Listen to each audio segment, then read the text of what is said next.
Hotep, it's your brother Beniti Amamre, back with another post.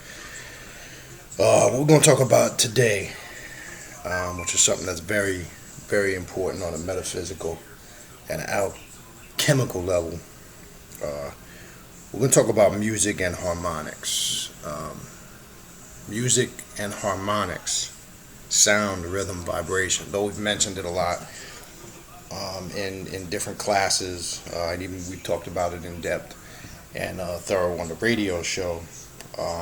We need to get a little more into a scientific perspective, the effects it has on us, creation, our position in creation, and how it's continuously affecting the biorhythms of our body on a daily basis, the connection with us, more from an esoteric viewpoint. So let's talk a little bit about that. We'll tie it back into ancient Egypt. We'll discuss its formation of our universe in connection with other universes, and then obviously in connection with the creation or existence of us as physical beings. Okay. So some notes I took here. From an esoteric viewpoint, music is the beginning and end of the universe. All actions and movements which are made in the visible and invisible world are musical. Music is behind the working of the entire universe. It is life's greatest object and, in fact, life itself. Music is called a divine or celestial art, not only because it is in itself a universal religion, in the sense of how worldwide and universal it is, but because of its fineness in comparison to all other arts and sciences. The universe, including the human body, is built through the power of rhythmic vibration and musical laws. These laws underlying creation and the operation of the universe, the microcosm, should be understood and applied in order to sustain the well-being of humans in the microcosm. The ancient Egyptians recognized that the universe lived in perfect harmony, that our solar system had its own octave which vibrated in harmony with all other solar systems, and had its distinct tone which formed part of the octave. Together all the planets formed a musical composition. Let's stop there for a minute. Okay. So we see in the creation and operation, which is very important, of the macrocosm and its connection to the microcosm, this octave and rhythm lived in perfect harmony with the formation of our universe and in relation to other universes. Okay. The other key to really point out here, and we'll talk a little bit on the mundane level and on the spiritual level, music is responsible, as it says here, for the entire creation of the universe. Okay? Now, how does that connect to? One needs to maybe probe a little bit deeper. How does that connect to the modern day music that we listen to, the sounds, the vibrations of the different tones that we ingest from various different levels of audio? Well, first, when we go back to the formation of our universe, and we've talked about this numerous times, for an example, the mantra Om. You have Om, some pronounce it O-M, Om. Then you have A-U-M, pronounced Om. Now, the reason why I bring those up, those are the two key vibrating sounds, or the rhythmic harmonics that formed our universe. And you'll find, as I've mentioned before, many different cultures, amongst the Buddhists being one, amongst some of the various Dravidian and Hindu cultures, etc., that a lot of these groups, and even modern day spiritually conscious groups here in America, regularly chant the Om because of the vibration and the rhythm that's connected to it, and how that vibration and rhythm can balance out the biorhythms of your body, because it ties and links you in to the original vibratory sound of what we call original creation. Okay, as explained, when our universe and our galaxy was formed, and our planet was expanding and contracting, that is the vibratory sound that was made, the Om. And this is why individuals chant that in a mantra to link their body into the biorhythms of the original vibratory sound of creation. Now, that can be thrown off and bringing it up into modern day by ingesting or exposing yourself or opening yourself up to incorrect sounds, pitches, tones, vibrations, and frequencies. Okay, there was an intent and a specific intent when certain music was created to create certain pitches that didn't vibrate with your vibratory frequency. Now, this is why when each individual, when they listen to certain music, as they so-called say, vibes with them, which is short vibration, and some music you may listen to, just you don't vibe with it. The sounds just not in sequence or in sync with the biorhythms of your body. Now, if you look for an example amongst what they call punk rock music, metal music, or alternative music, you'll find that most individuals that are melanated have a problem with that music because the pitches and the sounds, especially of the electric guitar, etc., are very high vibratory pitch that doesn't resonate well with a melanated person. So it can actually irritate their vibratory frequency. Whereas we know the planet vibrates on the note on the musical scale D major, which is the 440 megahertz. You will find out that lower bass or mid-tone pitch sounds, especially in the drum, are going to resonate more on a positive level with a melanated person. So the pitches, whether they're high or low, are going to have an effect on the central nervous system and the natural vibratory rhythms of the body. This is why certain music stimulates you and makes you feel a certain way. This is why certain music can incite certain emotions in you. If you're listening, for an example, you can go back during the times, for an example, what they called gangster rap, or even today, certain types of hip hop or rap music can incite aggressive emotions in you. Not just the words that are being conveyed, but the rhythms and the tempo of the beat can incite certain aggressive emotions in you. Just as if you're listening to, say, R&B music or slower songs, it can incite emotions of love or compassionate or passionate emotions. And that's all done by the pitch, the tone, and the frequency of the music, which combines that certain sound that has an effect on the biorhythms of your body. Now, one thing that one can attest to, there's certain music, and no matter how old you get, you'll find that when you listen to music of your era, it's more refreshing, more invigorating, more vibrating. I can attest to that. I'm sure many others can, and I had that experience last week on New Year's Day. Me, my wife, some friends attended a Pepsi Funk Festival down here in Miami, and they had New Edition there, Silk, Jagged Edge, etc., etc. And just hearing the music from an era and a time you grew up stimulates a certain chemical or alchemical reaction that sends certain messages to the brain, and then the brain triggers you and takes you back to those moments in time that your mind connects when that music was first put out and you first heard it.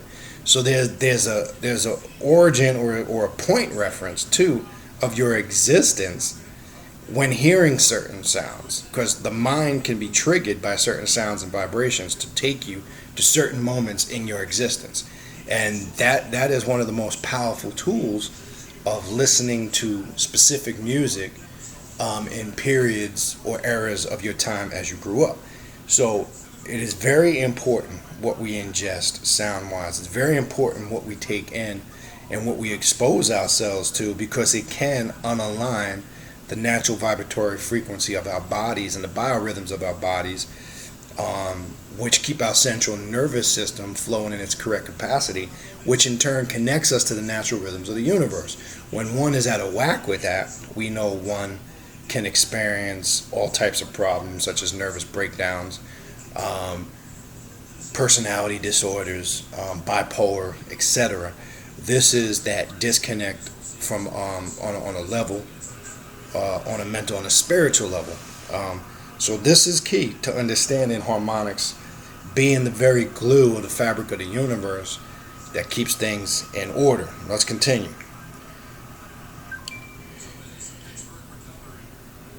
Each sound has its proper pitch or tone in the musical scale, and each sound is related to a color, a chemical, and nerve center in the human system. It could be added that certain musical notes that are related to the planets and each of the 12 zodiacal signs, okay, between the planets evolve to the doctrine of the music of spheres. When we are born, the stars and planets were arranged in a definite position within the universe. The tones and harmonies at that time had a distinct influence upon us and continue to live within us. Working with them and bringing them into harmony and symphony with our own lives could bring about perfect health in our bodies. That's, again, what I was just talking about a few minutes ago. When the biorhythms are aligned correctly with the frequencies and vibrations of the planet, it can create a healing effect. This is also why when you're chanting, and if you're doing it individual, you might start hitting a certain rhythm where you start feeling a tingling sensation right here by your pineal gland, and you'll start feeling the nose tingle, and sometimes you feel it in the throat chakra, and when done correctly, you'll start feeling the heart chakra resonate. It'll go right on down into the solar chakra, and it'll go right on down into the root chakra. You'll feel all the chakras starting to vibrate, creating a very intense healing vibrational energy feeling when you start to hit a certain rhythm, pitch, and frequency in your mantra or your chant. That can be individually.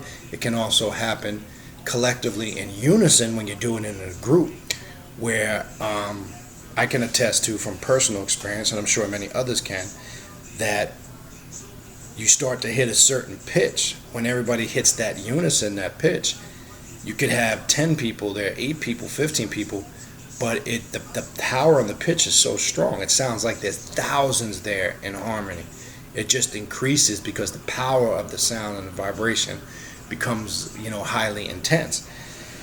And this is one aspect that's critical and key in our spiritual evolution, and that's also why the power of the drum, which me being a drummer, and other drummers can relate to this, the power and the sound and vibration of the drum is powerful because it can enhance and intensify those spiritual vibrations within, because we know the power that the drum can have on a person and affect a person as that rhythm becomes intense. That person's body starts to react in a multitude of levels, from a various response to rhythmic dances and reactions in the body. So that's key. All right, let's continue on here. All right, where did I leave off here?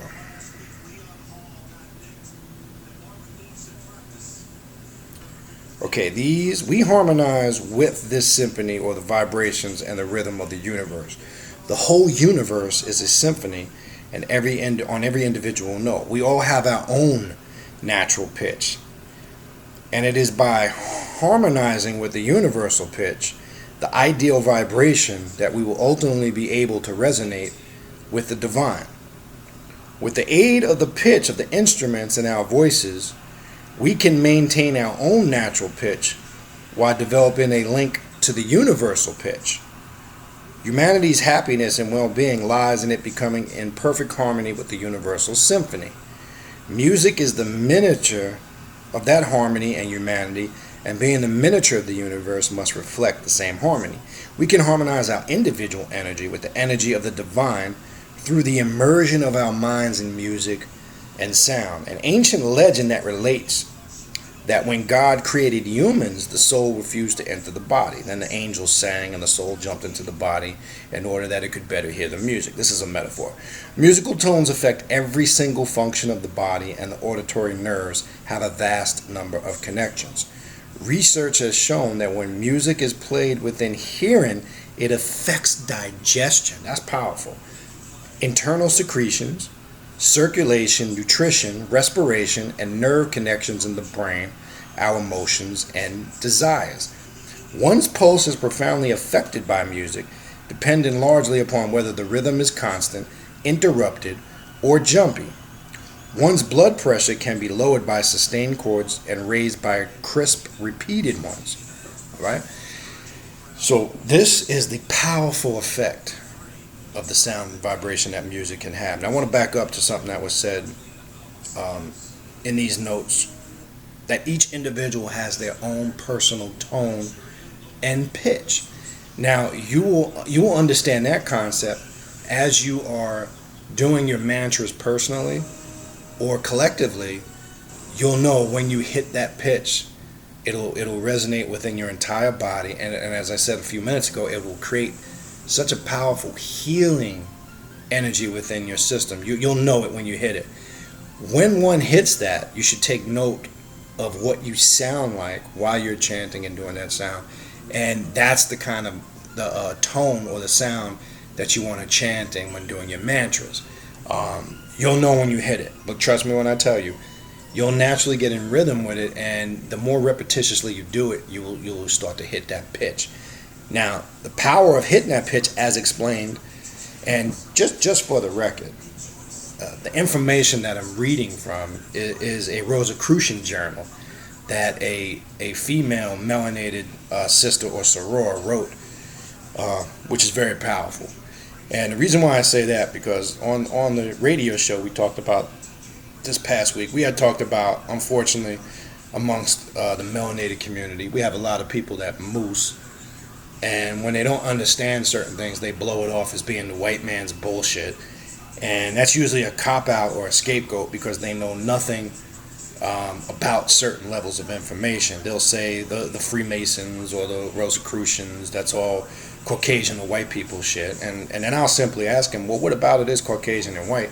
And they won't have an answer because they've never been initiated. They've never been initiated in those mysteries to gain the experience of what it's really all about. So they basically regurgitate what they were told or what they read, and aren't basing that information on any experience level. Now, like I've said before in the past, it's not mandatory to join any of these orders, but if you're going to talk about it and pass on concrete information and you're not talking from experience, I just basically say shut the fuck up. You don't know what you're talking about. I personally am initiated in the Rosicrucian order on the 8th Temple degree level because I just wanted the experience of it. Again, is it necessary? No.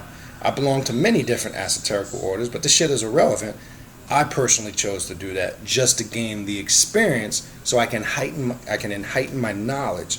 And now when I speak, I can speak based on experience, not just some shit that I read in a book or something that somebody told me, and then I regurgitate somebody else's experience. That's a bunch of bullshit. Don't do that. Because that's what makes one become a hypocrite, and that's what starts people's own personal interpretations and opinions start going from opinions to becoming fact. But I just wanted to throw that out there. So this is a journal that was written by a melanated sister from the Caribbean that is a Rosicrucian. And I chose to use this presentation because this is something that this sister basically wrote based on her experiences in her studies and in her research. And this shit is powerful. So when it got passed to me, I was reading it and I said, you know what? This is some powerful ass shit. And this is coming not from any book, not from something that was written, but this is coming from a sister that wrote this out of her basic experience. So I wanted to throw that point out there. Didn't want to say where it was coming from in the beginning because I wanted people to have be exposed to it first. But this is where the notes that I've taken from this is coming from. I took some key points from it. And definitely if anybody would like a copy of it, I'd be more than happy to send it to them. Okay? So we see also the health benefits of it.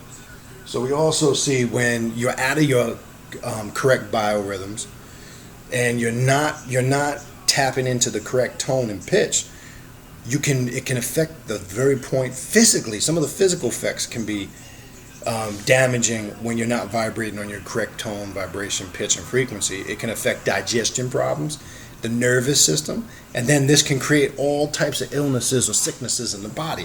And as I've said before in many other classes and posts, and I've said it on a radio show, when one disconnects from this connection spiritually, you'll find out this is the root or the cause for a lot of the illnesses that you go through. And another important thing to understand, and I've said this a bunch of times, origin of every physical problem has its root in the spiritual. Harmonic sound and vibration is key, because when one is not in harmony with the universe, one is now open and receptive to a variety of illnesses and sicknesses. Okay? All right, let's continue on. Let me skip down here, go through some. All right. Scientific research has for some time proven that the tension in the larynx is affected by melodies. Since the larynx is extremely sensitive to and affected by one's thoughts and emotions, as evidenced during times of deep bereavement or when one passes away, one has difficulty in speaking. We've all seen that when one is overcome by emotion, say in a case where somebody's giving a eulogy based on somebody passing away, it affects the larynx. You see, sometimes they can't get their words out. They become emotionally, or we use the term choked up. It follows that its reaction to music is also an indication of what is basically an effect upon one's psychic bodies. We see then that music affects the body in two distinct ways: directly as the effect of sound upon the cells and the organs, and indirectly by affecting the emotions, which we just talked about that, which turn have a huge influence on many functions of the body. Interestingly, when the larynx becomes affected by certain tones, those melodies cause a constant change of tensions and relaxations to occur within several organs within the body. So the next time you watch a musician playing his or her instrument while you were just listening to his recording, remember that he and his instrument are literally playing your body and your mind, using his mind, and the instrument has taken control of your body. Now, this is why I said music, the type of music you listen to affects you, because when you're listening to music, as it's saying here, as the sister writes here, the instrument, okay, and the person playing the instrument, you are exposed to their energy, and their energy can have an effect on you. And this is why we've talked about, and I've said a multitude of times in the past, when you're listening to certain artists, you're being exposed to the same energy that they were exposed to when they were recording the song. And that energy can be good, for lack of a better word, or negative for you, for lack of a better word, depending on what type of energy you're vibrating with at that particular time. And this is how the music can incite certain emotions in you. Okay? All right, we're gonna elaborate on that in this next verse here. It says, current popular music. Let me turn this way; it's easy to see. All right, let me make this a little bigger. Current popular music, with its fast, loud, and syncopated rhythm, strongly affects the heartbeat, causing it to conform somewhat to the rhythm of the music itself and raising the blood pressure. Here's the literal effect. Harmonious music of the right tempo has been proven to be a very effective stimulant or sedative, and is much more beneficial in the long run than toxic chemicals. Depending upon the frequency of the beat of the music as it relates to the normal heartbeat of 65 to 80 beats per minute, one is either stimulated or soothed so that the tempo of about the same pace as the normal heartbeat soothes us, as if the body thinks to itself, that's right, and we are both together in unison. Some of you may experience an increase in both heart rate and blood pressure every time you go to the doctor's office for a regular physical exam. Your physician may have you sit in a comfortable examination room alone for several minutes while calming, soothing music is played before checking your blood pressure. And you may consider proper breathing techniques while intoning the appropriate vowel sound for quieting your nervous system. And we all been through that experience if we've ever had a checkup or been to a physician's office. That definitely is the case. The powerful effect which different rhythms have upon us may be determined by the first rhythm we hear. This is our mother's heartbeat that we hear during pregnancy. This is powerful. We're going to elaborate on this. In one hospital, a recording of normal heartbeat was played for newborns, most of whom soon fell asleep. When the recording of an accelerated heartbeat of an excited person was played, every single baby awoke, either tense or crying. Many years ago, In Russia, a professional pianist found that jazz was positively harmful to mental patients, while soft, soothing, restful music calmed the most violent ones. Based on this information, the Soviets are reported to have banned the sale of jazz recordings at that time. Music has the power to influence muscular activity, which increases or decreases according to the nature of the melodies. When it is sad or slow and in minor key, one tends to feel lazy. On the other hand, fast rhythm causes the release of chemicals in the bloodstream, creating excitement and giving vitality to the body. Certain tones and scales also tend to energize the muscles. It would appear also that the kick which individuals experience while listening to fast music becomes an addiction, and individuals experience a sense of emptiness when they cannot listen to the music for a prolonged period of time. Their heart rate is faster than that of other people, even throughout the day when they are not listening to that music. All right. So, a lot of information in there. So, the very music you listen to on a daily basis, even is affecting you when you're not listening to it. And when you're listening to music, as it's saying here, that are up tempo, sometimes are out of sync, it can continuously affect your body, even when you're not listening, to the point where you become addicted. And in order to feel more comfortable, you don't get that feeling again until you listen to it. And I've said before that most of the computerized music goes with the biorhythms of the heart, because most of the computerized beats are done on a 4-bar measure.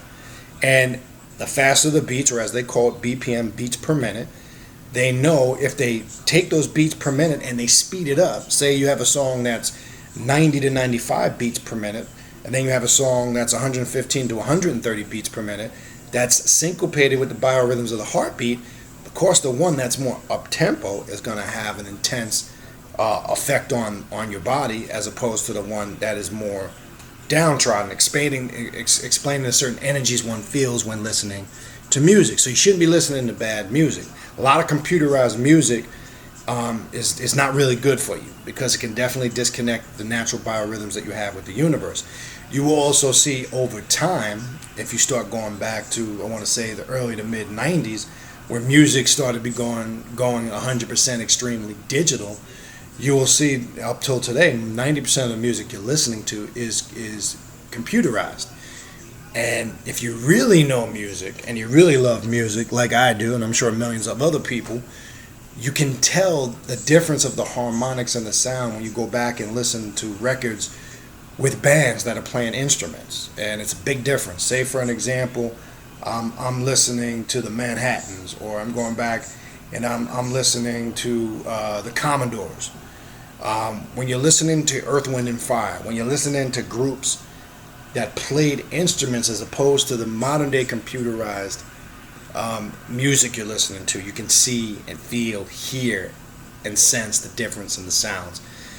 That's because, as we mentioned earlier, when an individual is playing that instrument, they're charging it also with their biorhythms and their vibrations, whereas when it's done via a computer, it's just done in a systematic way, and it's not the same effect. So you have to be careful of the music you indigest. Now, one of the worst musics one can listen to, and hopefully you're not one of those persons, is what they call techno music, because it's highly computerized. And techno music can take you to a point that's not good for you mentally, emotionally, and spiritually. All right. It goes on to say, music provides a key to transformation. It alters and transmutes, raises and lowers, adapts and shifts our energies and abilities on all levels. It enables us to transmute conditions of the physical body and alters our state of consciousness. Like alchemists, it can be the lead of our lives into gold. By finding the correct combinations of tones, rhythms, and harmonies, we can trigger a resonance within the physical body, mind, and soul as to correct imbalances, thereby bringing about healing and achieving a higher state of consciousness. This process is noticeable in all aspects of life and is evident in the process of psychic unfoldment. While the rhythm of music predominantly affects us physically, melody affects our emotions and thoughts, and harmony affects us on all levels: physical, emotional, mental, and spiritual.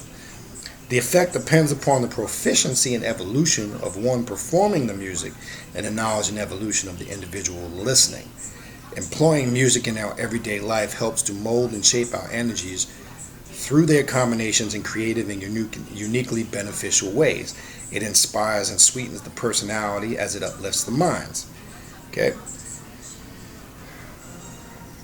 Let's see something here. Okay, we're almost done. I definitely want to finish this. Okay. Okay, let me skip down.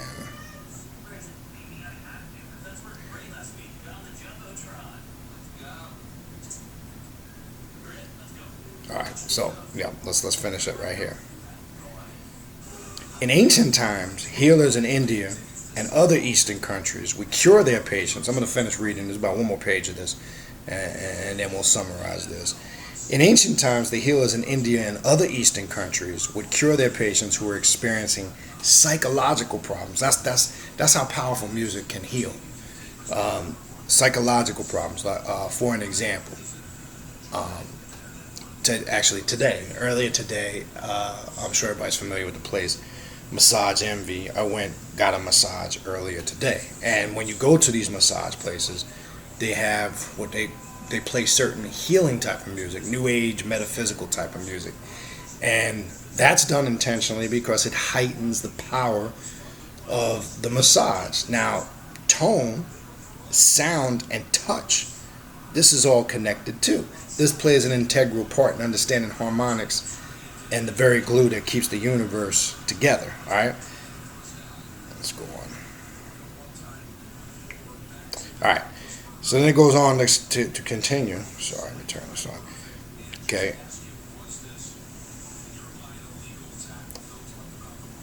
By using emphatic rhythms on drums, singing at the same time, making the patient swing his head up and down in time to the music, this is said to have made the patient emotional, and during that time he would disclose what his secret complaint was, because initially he was afraid to do so to convention in fear of what society would think. The spellbinding rhythm somehow allowed the healer to discover the source of his patient's disease. The more we are exposed to beneficial music and sounds, the greater and more permanent the effect they have upon our individual energies. Adversely, the more we are exposed to the detrimental sounds, the greater the negative effect they have upon us and on every level of our being. So that works both ways. Our psychic bodies know the difference and respond accordingly, affecting our physical, emotional, mental, and spiritual states. Unfortunately, unless there is a physical manifestation of the effect of some detrimental music, many persons often do not recognize the effects. That's important to understand, because the bad aspects or the bad effects of music that you're listening to that's out of sync with the biorhythms of your spirituality, you can't always feel and see the effects of it. So this can be happening to you without you being aware of it. But because remember, in the very beginning, as this writing stated in the early portions, music is controlling the very harmony and rhythms of the visible and invisible realms, okay, which simply meaning things that you can see visibly and experience, and things you can't see, which is outside of person, place, or thing. So when one's raising their vibration up, all right. So then it goes on. Pull this back up. Sorry. All right. So then it goes on to say, when one listens to music, one can often tell which is beneficial, as I was saying in the beginning, because through one's individual consciousness, one has different tastes and needs unique to his individual or her individual energy system. So you're automatically going to pick and choose. You know what resonates with you, and you know which sounds you don't like. Like, I hate the high-pitched sounds. I hate the high-pitched sounds of a electrical guitar. High-pitched sounds of organs don't sit well with me either. It just doesn't resonate. So we know that music has three aspects: vocal, instrumental, and expressing movement. Tone, timbre, and pitch play the greatest role in musical healing. Vocal music is considered to be the most effective because it is natural, coming direct from one's soul as breath, with the aid of mind and the vocal organs of the body. The voice is life itself because it expresses the attitude and intention of mind. It carries magnetism, which is lacking in instruments. One can usually notice the difference in the voice of the sympathetic versus a heartless singer, because the latter lacks genuine feeling, grace, and beauty. Experiments conducted at the New York State Hospital for the Mentally Ill revealed that the tired nerves and brain were soothed by song, and that vocal music was more effective in treating the mentally unstable. Soprano was used to treat depression. These are different tenures of tones. For obvious reasons, a practitioner must be very selective in the choice of the vocal music for healing. And then the last part, which we're going to finish out with right here. So far as instruments are concerned, the timbre and the pitch of a wind instrument is good because of its peculiar quality.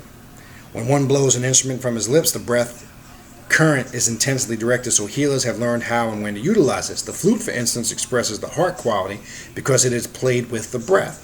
Wood instruments are said to be excellent for certain war-related neurotic problems because of their penetrating, sustained tones. Some musical healers believe that their timbre affects the nerve centers more than the voice or piano, and this makes wood instruments most effective for deaf people because they feel the vibrations in the spine. So the connection of the wood and the vibrating resonance, even the deaf can tap into these vibrations. Do you understand? Now this confirms how it affects the invisible realm, because if they can't hear it, but yet they can tap into the vibration of it, that's how powerful sounds and vibrations are. Now just think what individuals can do to you in programming the subconscious mind. I guess on a whole nother level. Having said all of the above, and this is in closing now, it has been pointed out by healers who employ music therapy that it can be harmful as well as beneficial.